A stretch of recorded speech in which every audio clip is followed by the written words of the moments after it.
Hello everyone, welcome to my channel. कैसे हैं आप सब? उम्मीद करती हूँ आप सब बहुत बढ़िया होंगे। तो हमेशा की तरह मैं फिर से कई सारे यूज़फुल टिप्स लेकर आ चुकी हूँ।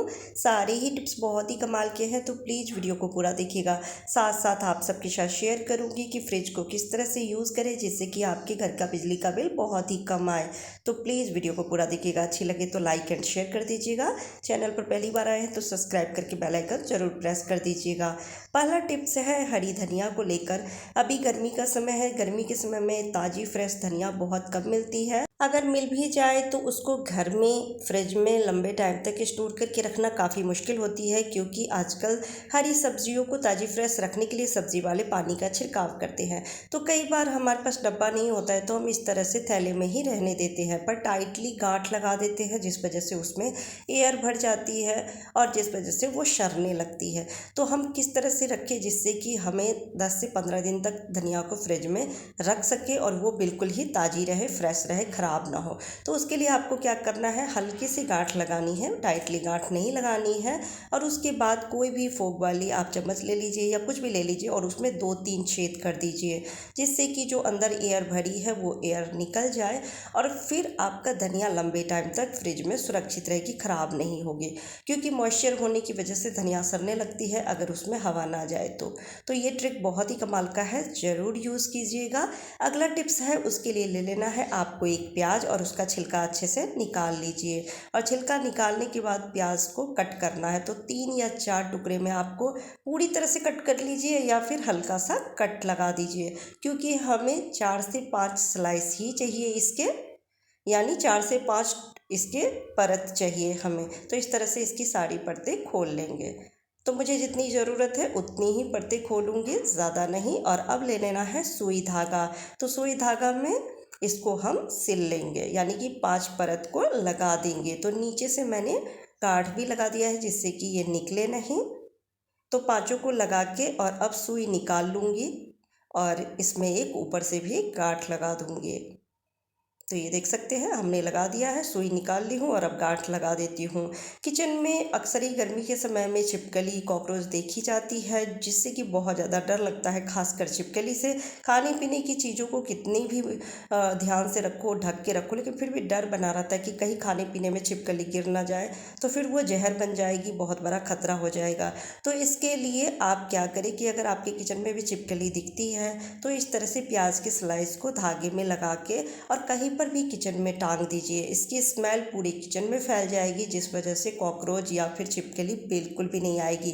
2-4 बार आप इस तरह से करेंगे तो फिर छिपकली हमेशा के लिए गायब हो जाएगी, आपकी किचन में नहीं आएगी। बहुत ही बढ़िया ट्रिक है, ज़रूर आजमा कर देखिएगा। गर्मी के समय में हम सभी अपने किचन में फ्रिज में नींबू ज़रूर रखते हैं। नींबू पानी पीना हो या फिर शिकंजी पीना हो, इसके लिए गर्मियों में नींबू बहुत ज़्यादा ज़रूरी रहता है और इसी वजह से नींबू महंगी भी हो जाती है। पर यहाँ पर एक छोटी सी गलती कर देते हैं कि शिकंजी पीना हो या फिर सादा नींबू पानी पीना हो, जूस निकाल लेते हैं नींबू से और उसका छिलका फेंक देते हैं, जबकि ये गलती बिल्कुल भी नहीं करना चाहिए। एक तो नींबू महंगी आती है इसलिए, और दूसरा जब हम नींबू का जूस निकालते हैं तो उसमें अधिक मात्रा में जूस रह जाती है। हाथ से अगर जूस निकाले निचोड़ के तब तो थोड़ी बहुत ही रहती है, लेकिन जूसर से निकाले इस तरह से तो बहुत ज़्यादा जूस रह जाती है। अब इतना आपने फेंक दिया तो ये समझिए कितना वेस्ट हो गया है।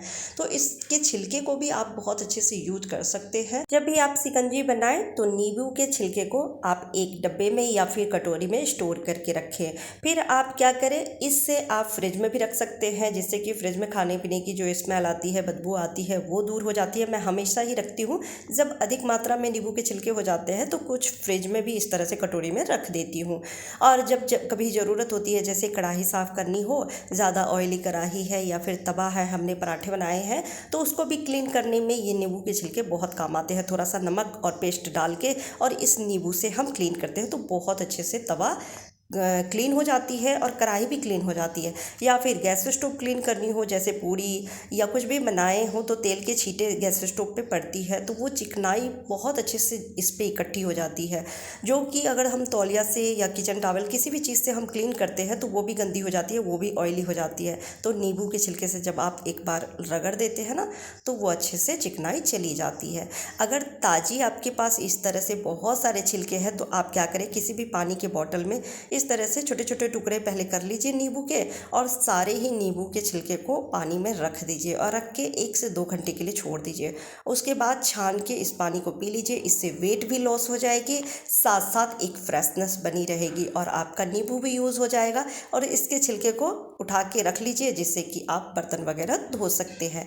बहुत ही बढ़िया ट्रिक है, इससे आपका नींबू बर्बाद नहीं होगा, बहुत अच्छे से यूज़ हो जाएगा। तो उम्मीद करती हूँ आपको ये टिप्स पसंद आई होगी। अगला टिप्स है फ्रिज को लेकर। फ्रिज तो हम सभी यूज़ करते ही हैं, सर्दी गर्मी बरसात, गर्मियों में कुछ ज़्यादा ही यूज़ करते हैं, लेकिन अगर छोटी छोटी बातों का ध्यान ना रखें तो परेशान भी हो जाते हैं, साथ साथ बिजली बिल भी बहुत ज़्यादा आती है। तो पहला टिप शेयर कर रही हूँ कि जब हम इस तरह से बर्फ़ का ट्रे रखते हैं तो उसको जब हमें ज़रूरत पड़ती है निकालने जाते हैं तो ये निकलती नहीं है, बहुत ज़्यादा दिक्कत होती है। इस तरह से ये चिपक जाती है, या फिर हम किसी बर्तन में ही पानी रखे हों बर्फ़ जमाने के लिए, तो जब हम लेने जाते हैं तो वो निकलती नहीं है, चिपक जाती है। तो हम ऐसा क्या करें जिससे कि जब भी हमें बर्फ़ की ज़रूरत हो आसानी से हम उसे निकाल सकें, ये चिपके नहीं। तो उसके लिए आपको ले लेना है नमक। थोड़ा सा नमक लीजिएगा, लगभग 1 चम्मच जितना, और इसको अच्छे से आपको बर्फ़ पे फैला देना है। इस तरह से आप अच्छे से फैला दीजिए, और फैलाने के बाद फिर आप किसी भी चीज़ को इसमें रखेंगे तो आप देखेंगे ईजिली निकाल सकते हैं, ये चिपकती नहीं है। बहुत ही बढ़िया ट्रिक है, और इस ट्रिक से बर्फ़ भी बहुत ज़्यादा नहीं बनती है। फ्रिज में जितना कम बर्फ़ बने उतना ही अच्छा है। अगर ज़्यादा से ज़्यादा बर्फ़ बनती है तो ये भी बिजली बिल उठाती है। जब बर्फ़ ज़्यादा बनती है तो फ्रिज को कूलिंग करने के लिए बहुत ज़्यादा गैस की ज़रूरत पड़ती है, जिस वजह से बिजली बिल बहुत ज़्यादा उठते हैं। तो हमें इन छोटी छोटी बातों का ज़रूर ध्यान रखना चाहिए। यहाँ पे अगला टिप्स मैं फ्रिज से रिलेटेड शेयर कर रही हूँ कि फ्रिज में कोशिश करें कि कम से कम सामान रखें, यानी कि जो बहुत ज़्यादा इम्पोर्टेंट चीज़ें हैं उसी को फ्रिज में रखें, जो हम फ्रिज से बाहर नहीं रख सकते हैं। ज़्यादा फ्रिज में भर के कोई भी चीज़ें ना रखें, नहीं तो इससे बिजली का कंजप्शन बहुत ज़्यादा होती है। फ्रिज को कूलिंग करने के लिए बहुत ज़्यादा गैस की ज़रूरत होती है, ज़्यादा गैस खर्च होती है तो बिजली बिल भी बहुत ज़्यादा उठती है। तो ये छोटी छोटी बातों का हमें ज़रूर ध्यान रखना चाहिए। कई लोग जब फ्रिज को खोलते हैं कुछ सामान लेने के लिए तो काफ़ी देर के लिए फ्रिज का डोर खुला छोड़ देते हैं, जिस वजह से फ्रिज की पूरी कूलिंग ख़त्म हो जाती है, और जिस वजह से वापस से फ्रिज को कूलिंग करना होता है तो इससे भी बिजली बिल बहुत ज़्यादा उठती है। तो छोटी छोटी बातों का जरूर ध्यान रखना चाहिए। साथ साथ फ्रिज यूज़ कर रहे हैं तो आपको ये भी ध्यान रखना है जो डोर के पास जो लगी रहती है ना और रबर फ्रिज में, वो सही है या नहीं है, क्योंकि कई बार ये भी लूज़ हो जाते हैं। तो हम फ्रिज का डोर बंद तो कर देते हैं, हमें लगता है ये बंद हो गई है अच्छे से फ्रिज, लेकिन बंद नहीं होती है। उसमें से धीरे धीरे जो कूलिंग होती है वो बाहर निकलती रहती है, इस वजह से भी बिजली बिल ज़्यादा उठते हैं। गैस ज़्यादा खर्च होगी तो ज़्यादा बिजली बिल उठेगी, तो इन बातों का ध्यान रखना है। तो अब हम कैसे पता करें कि फ्रिज का जो डोर का रबर है वो कहीं लूज़ तो नहीं हो गई है? तो उसके लिए या तो आप क्या कीजिए, मोबाइल ले लीजिए और मोबाइल का टॉर्च जला के फ्रिज के अंदर रख के और फ्रिज को बंद कर दीजिए, और फिर आप बाहर से देखिए कि कहीं रोशनी आपको दिख रही है। अगर रोशनी दिख रही है तो आप समझ जाएंगे कि फ्रिज का जो डोर का रबर है वो लूज़ हो गई है, तो आप नया डलवा दीजिए। इसी तरह से आप पेपर डाल के भी चेक कर सकते हैं। एक पेपर लीजिए, फ्रिज के डोर में आप फंसा दीजिए और फिर आप फ्रिज का गेट बंद करके धीरे से उस पेपर को खींचने की कोशिश कीजिए। अगर टाइटली निकलती है तब समझ जाइए उसका रबर ठीक है। अगर आसानी से निकल जाती है तो यानी कि फ्रिज का जो रबर है डोर का वो लूज़ हो गई है, तो आप रबर को बदलने की कोशिश कीजिए, नहीं तो फिर बिल बहुत ज़्यादा उठेगी, क्योंकि जितनी भी कूलिंग है वो बाहर निकलेगी और इससे फ्रिज बहुत ज़्यादा आपका बिजली उठाएगा। तो बहुत ही बढ़िया ट्रिक है, इस ट्रिक से आप अपने घर के बिजली बिल को कम कर सकते हैं। उम्मीद करती हूँ आज के सारे टिप्स आपको पसंद आए होंगे। पसंद आती है तो प्लीज़ वीडियो को लाइक एंड शेयर कर दीजिएगा। Bye bye, take care.